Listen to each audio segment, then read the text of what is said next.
most of you know, Isla Vista is unincorporated, right? So it means it is not part of a city. It's in the county, but it's not part of a city. So every time we go for resources for Isla Vista, Doreen Farr, let's also say we're being joined by our supervisor, Doreen Farr. Thank you, Doreen, for being here tonight.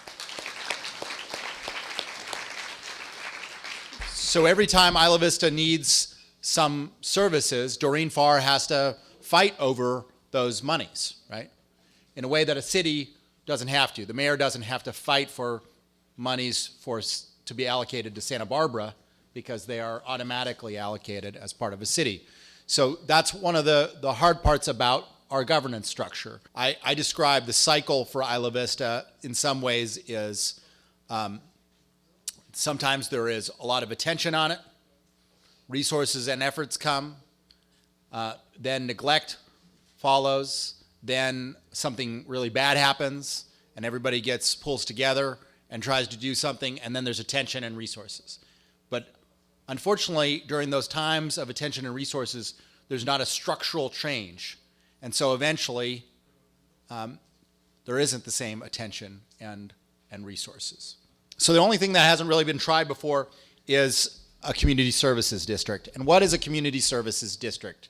It's sort of like, instead of the full suite of services that a city would have and the full cost of those services, a community services district is essentially you pick a few services and then you pay for them arguably in a more affordable way than city government. We introduced AB3 to serve as a vehicle to settle this long conversation and create the long-awaited self-governance structure Isla Vista needs to ensure basic needs and services are being provided to the community.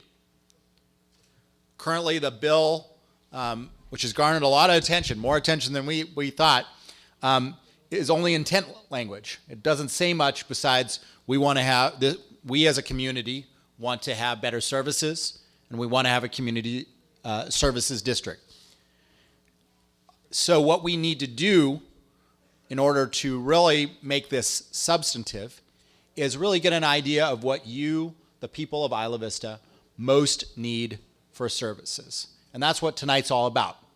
The deadline really to have at least the beginnings of input is mid-March. The deadline for the final bits of input is early September. So we can put language into the bill between that window.